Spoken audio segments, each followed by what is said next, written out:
Bonjour et bienvenue dans The Gardener, le podcast Deep Tech qui donne la parole aux entrepreneurs et à leur technologie. Je suis Alexis Besdeberg, analyste chez Carotte Capital, fonds d'investissement early stage dans l'innovation. Nous retrouvons aujourd'hui Gilles Meyer, CEO et co-founder d'Actronica, une start-up révolutionnant les interactions homme-machine en développant des technologies dans le domaine de l'haptique. Bonjour Gilles, je te remercie d'avoir accepté notre invitation aujourd'hui. Est-ce que tu peux commencer par te présenter et nous expliquer qu'est-ce que l'haptique ? Alors, mon nom, comme tu l'as dit, est Gilles Meyer. Je suis donc CEO d'Actronica, une société qui existe depuis maintenant 5 ans et qui a été fondée par moi-même et le professeur Hayward, qui est un membre du Collège de France, qui est en fait une des personnalités à l'origine de l'haptique. L'haptique, pour revenir à ta question, c'est la science du toucher. Alors, ce qu'on essaie de faire, c'est de reproduire la sensation de toucher pour enrichir les interfaces homme-machine. Alors ça, c'est un peu abscon comme définition. Pour te donner un exemple, quand tu touches un écran, il est extrêmement frustrant de presser un bouton et de ne rien ressentir, de ne pas ressentir la confirmation de l'action qui a été prise. Pour prendre l'exemple le plus simple, et en définitive, ce qu'on fait, nous, c'est qu'on aptise l'objet, c'est qu'on le rend tactile. On le rend tactile dans le sens pas, aujourd'hui les tablettes tactiles qui ressentent le doigt, mais vraiment répondant avec une sensation tactile. D'accord, très bien. Est-ce que tu peux revenir un petit peu peut-être sur ton parcours ? Naturellement, je suis ingénieur de formation. Après, par la suite, j'ai fait Harvard Business School. Et j'ai commencé ma carrière chez ce qui était alors Booz Allen et Hamilton à New York. Et puis un beau jour, on m'a dit mais tu ne vois pas tous tes copains qui sont en train de faire des fortunes dans la Silicon Valley. Et que vas-tu advenir ? Tes enfants te demanderont mais où étais-tu alors que tout le monde faisait fortune lors de dans des grands changements de l'Internet. Et puis je me suis regardé et puis j'ai eu la chance avec un autre fondateur. Nous avons fondé une société à l'époque et j'ai lâché mon job et je suis parti en Irlande parce que l'Irlande c'était un peu le phare de la technologie en 1999, fin 1999.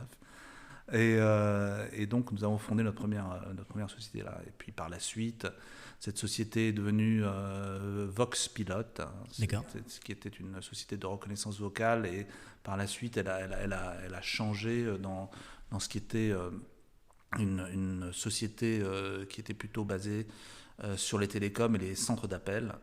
Il y avait plusieurs moutures. Cette société a été vendue en 2008. Par la suite, j'ai aussi travaillé en tant que CEO dans une société qui était spécialisée dans les télécoms. Voilà. Et puis en 2014, j'ai fait un peu de M&A en fait. J'ai vendu 2 sociétés.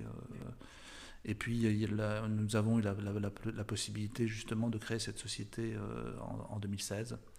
Et voilà, nous sommes dedans depuis 5 ans et nous avons essuyé toutes les difficultés possibles d'une deep tech avec naturellement un certain nombre de succès assez impressionnants. D'accord. Donc pour revenir un petit peu sur la genèse du projet, j'aimerais comprendre comment on passe du télécom digital à monter une startup deep tech avec un chercheur en haptique. C'est surtout moi je me considère surtout comme un gestionnaire, pas du tout comme un visionnaire. Et donc en fait c'est ce genre d'appairage qui marche relativement bien. J'ai une bonne compréhension de la technique et j'aime beaucoup la technique. Et en définitive, quand nous avons été mis en contact avec le professeur Hayward, ce qui m'a intéressé, c'était justement ce côté tactile qui pouvait être très bien considéré comme une prolongation de l'ouïe. Parce qu'il faut vraiment voir ça dans sa globalité. L'haptique, c'est le toucher, mais il ne faut surtout pas le prendre en tant qu'un élément à part des autres sens. En fait, tous ces éléments travaillent ensemble. C'est-à-dire, nous, on l'a très bien vu, quand on fait une démo haptique et puis elle est dégueulasse et il y a plein de fils qui sortent, et les gens nous disent Berk. Et puis quand on met un peu de jolies choses, des beaux câbles, etc., ben, ils disent waouh, alors que l'effet est exactement le même. Oui. Donc en fait, la vision, les a priori, etc., ont tellement, font à peu près probablement entre 50 et 60% de la réalité du sens du toucher à la fin. Donc en définitive, c'est ça qui m'a surtout intéressé. Et dans cette continuité entre la musique, l'ouïe et le toucher, il y a aussi une réalité scientifique, c'est-à-dire que nous, notre ouïe va jusqu'à 20 000 Hz par exemple, vous voyez. Et le toucher est en fait, ce sont des vibrations, enfin une partie du toucher, pour revenir vraiment à la définition du toucher, il y a trois éléments. Il y a tout ce qui est kinesthésique, c'est-à-dire la force, il y a la température et il y a la vibration. C'est ce qu'on appelle le vibrotactile, c'est-à-dire quand vous bougez votre main sur une surface, c'est une succession de stop-go, stop-go, stop-go, adhérence, non-adhérence, qui crée une vibration dans votre cerveau. Et donc, nous, on prend la partie vibrotactile de l'ensemble du toucher qui correspond à peu près à 70% de cette sensation. Or, on est, dans le vibrotactile, on est entre 10 et 500 Hz. Et en fait, on peut très bien voir qu'on est dans la continuation de l'ouïe. L'ouïe est toujours aussi un sens qui est always on. Le toucher l'est aussi. C'est un sens qui est extrêmement rapide, qui est plus rapide que la vue. Donc en définitive, je me projette assez bien dans la composition haptique, c'est-à-dire le fait de pouvoir, comme dans la musique, composer des sensations haptiques. D'accord. Donc c'est un peu ça, toutes ces réflexions qui ont amené à vouloir monter une boîte dans ce domaine. Ok. Donc il faut créer un environnement qui soit assez complet et réussir à maîtriser aussi bien le toucher que l'ouïe, que la vision. C'est les trois sens qui travaillent très bien ensemble pour les interfaces. Aujourd'hui, nos interfaces, vous êtes devant votre ordinateur, ben vous ne sollicitez essentiellement que l'ouïe et la vision. Et donc au début, quand vous êtes lancé dans ce projet, qu'est-ce que vous aviez comme base technologique ?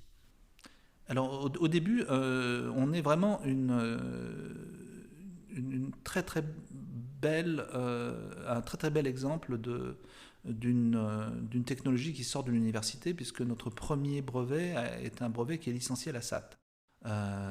Et donc, c'était des petits moteurs vibrotactiles qui avaient été inventés par le professeur Hayward.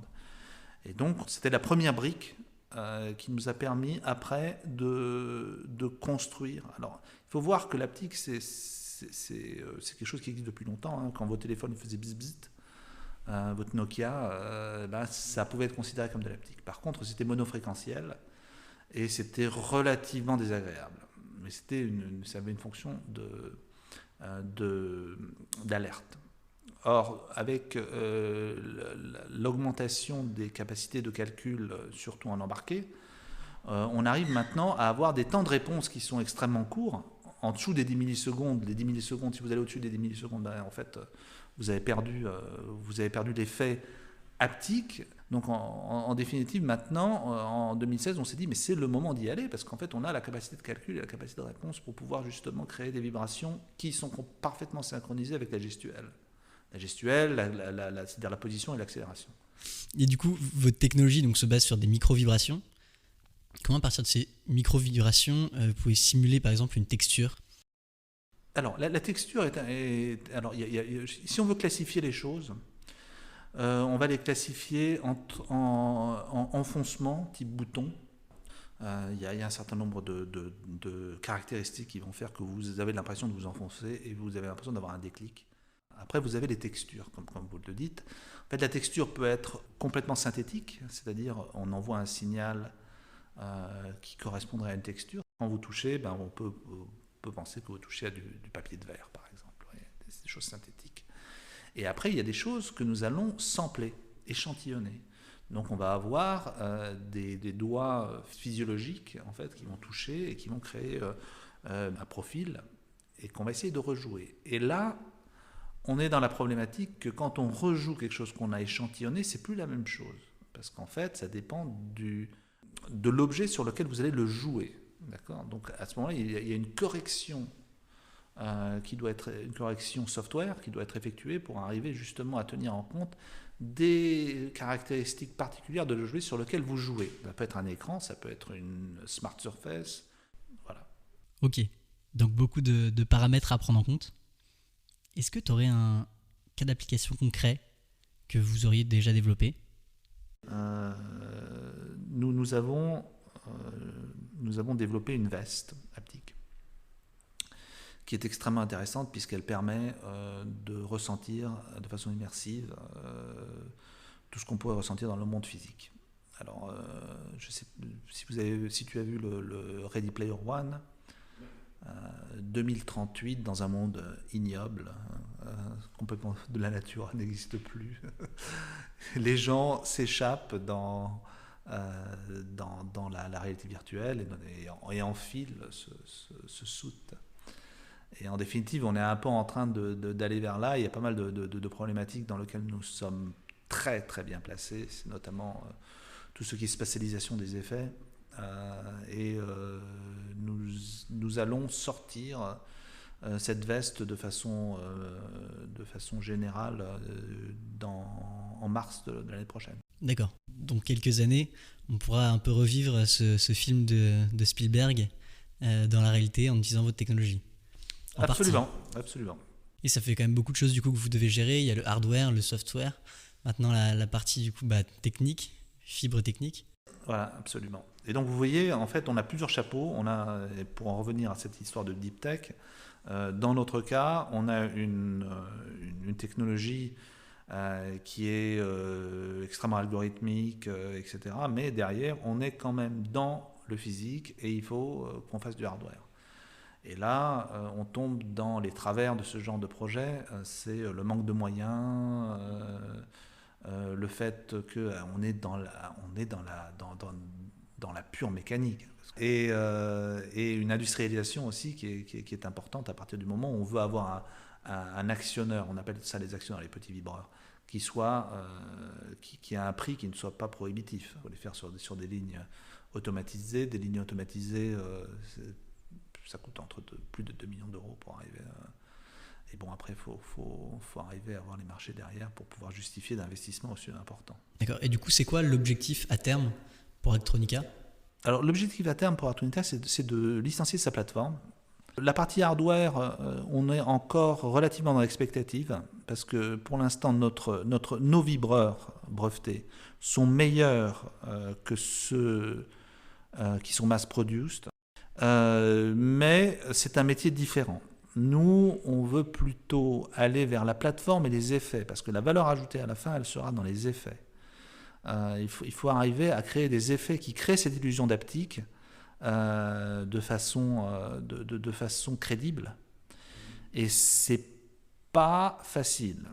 Donc, au fur et à mesure, je pense réellement que les actionnaires vont se commoditiser. Ça fait partie d'un métier qui ne sera pas le nôtre. On n'aura pas d'usine et de chaîne. De toute façon, on n'a pas les moyens et je ne vois pas aujourd'hui qui va investir des millions et des millions d'euros pour créer ce genre de choses-là. Il y a des gens qui sont déjà sur le marché, qui peuvent, eux, et qui ont les capacités de faire ce genre de choses. Et que nous, on se mettra sur cette capacité de créer une plateforme sur laquelle on peut créer des effets et les jouer. D'accord. Donc c'est un petit peu comme le système de l'imprimante 3D à ses débuts. Lorsque l'imprimante existe, il fallait alors développer les plateformes pour créer les objets avant de les imprimer. Oui. De toute façon, c'est un peu des modèles qui ont été notamment utilisés par des gens comme Synaptics, où effectivement vous avez une plateforme que vous licenciez. Pas obligatoirement, vous ne faites pas obligatoirement le hardware, mais par contre, à la fin, il faut l'intégrer dans un produit tiers avec des applications tiers et des use cases tiers. C'est-à-dire, ça peut être, comme je vous l'ai dit, les différents types d'écrans, d'objets. Ça peut être même des objets qui vous aident à vous endormir. Tout ce qui enrichira votre perception. D'accord. J'aimerais revenir maintenant sur la partie plutôt entrepreneur. Mm-hmm. Il me semble que vous êtes 3 cofondeurs. Oui. Comment s'est passée ta rencontre avec le professeur Vincent Eward? Est-ce que c'était dans le cadre d'une rencontre assez formelle ou au contraire un concours de circonstances? Euh, les deux, en fait. C'est à Agoranov que j'ai rencontré le professeur Eward. Il avait déjà commencé avec Rafale. Ils étaient un peu en train d'essayer des différentes façons, mais on a vite vu qu'il y avait une complémentarité importante entre l'aspect business et l'aspect strictement universitaire et laboratoire en définitive.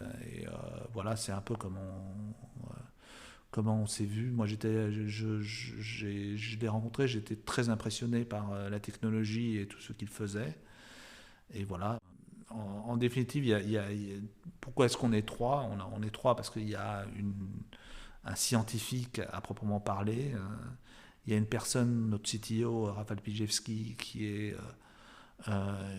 pragmatique, qui est plutôt ingénieur, lui. Et puis moi, je suis la personne gestionnaire business. Et selon toi, du coup, c'est très important justement cette complémentarité, peut-être même encore plus dans la deep tech. Vous êtes trois, comment ça se passe? Bon, disons que c'est comme des trios, hein, police. Ça tourne bien. Ça tourne bien, ça remplit bien tout. Après, il y a des hommes orchestres, ça dépend des personnalités. Moi, de par mon expérience, je pense qu'il faut être au moins deux. Parce qu'il y a quand même des moments très durs. Et il faut arriver à discuter d'idées avec quelqu'un. Après, il faut quand même que quelqu'un soit capable de gérer quand même une vingtaine d'ingénieurs aujourd'hui. Euh, et pour ça, il faut savoir si l'ingénieur qui est en face de vous bullshit ou pas, sans mettre en cause du tout la franchise, mais être aussi capable de déceler les talents. Parce que la réalité, c'est qu'entre un ingénieur qui est extrêmement talentueux et un ingénieur qui est moyen, il y a des facteurs incroyables de rapidité de développement. Donc il faut tomber sur ces gens-là qui vont être capables en un week-end de sortir quelque chose, d'avoir une idée assez claire, même en utilisant des bouts de programmes qui existent sur Internet, etc. Et qui vont arriver et des gens qui vont être extrêmement réguliers et qui vont développer quelque chose de la façon dont on leur a appris à l'école. Voilà, après, il faut tout pour faire un monde, mais il faut aussi savoir qui est qui et dans la façon de dispatcher le workload, etc. D'accord. Et du coup, est-ce que tu aurais un conseil pour pouvoir justement déceler des talents comme ça qui sont assez rares? Je pense qu'il faut utiliser les périodes d'essai au maximum. Soyons vraiment down to earth. Et puis après, il faut savoir tester les gens au début. C'est-à-dire qu'il faut avoir des tests, et puis on voit tout de suite les gens qui font les tests, qui s'y mettent. Et ça vient d'une de mes expériences précédentes en Irlande, où notre CTO, qui est devenu d'ailleurs un des VP les plus importants chez Android, faisait passer des tests complexes. Et on était capable de déceler la façon dont les gens réfléchissaient. Et c'est assez probant, en définitive, d'avoir ce genre de test, hein, où on arrive à voir un peu le cheminement intellectuel avec un résultat. Hein, dans ce cas-là, c'est la compilation du petit programme, etc. D'accord. Avec ton expérience du coup d'entrepreneur tech et entrepreneur deep tech, est-ce que tu vois des différences fondamentales entre les deux? Ah oui, dans le digital et la deep tech, c'est totalement différent. Pour vous dire, notre stratégie au début, qui va un peu à l'encontre des gens qui ont des idées très claires, qui disent, bon ben moi j'ai un software, si on utilise mon software en SaaS, ça va économiser temps et temps, et puis c'est clair comme de l'eau de roche.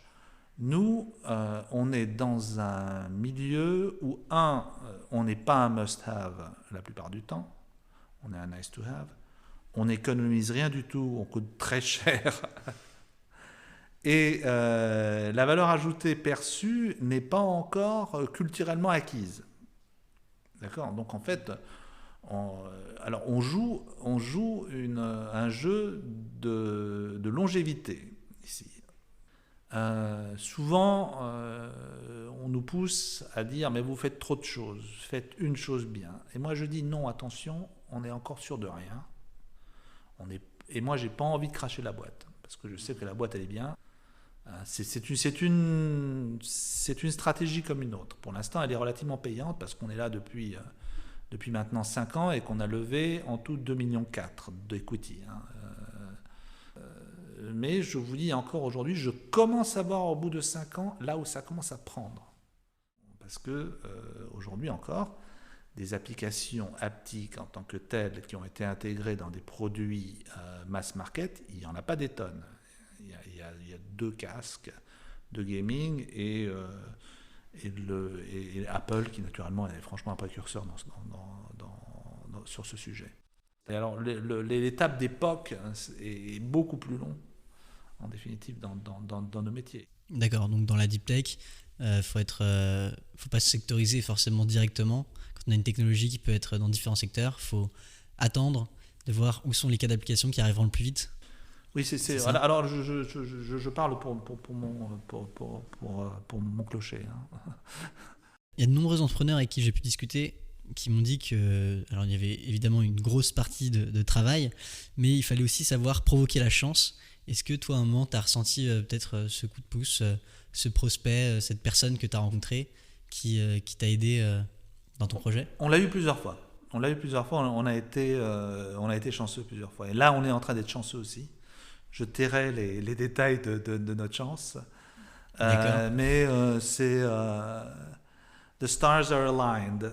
Donc on arrive à peu près à voir où on va tirer. On va peut-être se rater. Mais bon, s'il y a une telle chose que la chance, elle est bien là. D'accord. Bon, on attend du coup de voir la suite, ce qui arrivera. Voilà. Est-ce que tu aurais un livre à conseiller à quelqu'un qui se lance dans l'entrepreneuriat ? Alors, il y avait Crossing the Chasm. C'est justement très important, Crossing the Chasm. Le chasm, c'est ce moment lors où effectivement, pour passer à l'étape suivante, ça demande de l'effort, de l'argent, de la chance, etc. Donc c'est très, très intéressant. Puis il y a aussi un livre qui a été fait par le fondateur d'Intel, Only the Paranoid Will Survive. Très bon bouquin. Ce sera noté. Andy Grove, très très bon bouquin. Il faut quand même être un tout petit peu acéré et méfiant, sinon paranoïaque, dans ce genre de jeu. D'accord. On arrive à la fin. Est-ce que pour finir, tu aurais une citation qui t'inspire au quotidien ? Ce qui se conçoit bien s'énonce clairement et les mots pour le dire viennent aisément. J'ai absolument horreur des gens qui parlent et qui ne font pas sens. Ok. Merci beaucoup Gilles. C'était un plaisir de te recevoir aujourd'hui dans The Gardener. Je vous invite tous à aller voir ce que fait Actronica. Vous pouvez les retrouver sur LinkedIn, sur YouTube. C'est très impressionnant. Et de manière générale, à vous renseigner sur l'aptique, en commençant par regarder Ready Player One de Spielberg, dont on a parlé tout à l'heure. Ça donne une très belle vision de la puissance de cette technologie. Merci. C'est déjà la fin de ce podcast. C'était Alexis Besdeberg.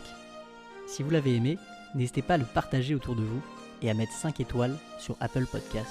Ça nous aide beaucoup. Vous pouvez me faire un retour directement par LinkedIn. Et si vous êtes entrepreneur, vous pouvez aller sur notre site internet carotte.capital ou nous contacter par email à contact@carotte.capital. À bientôt.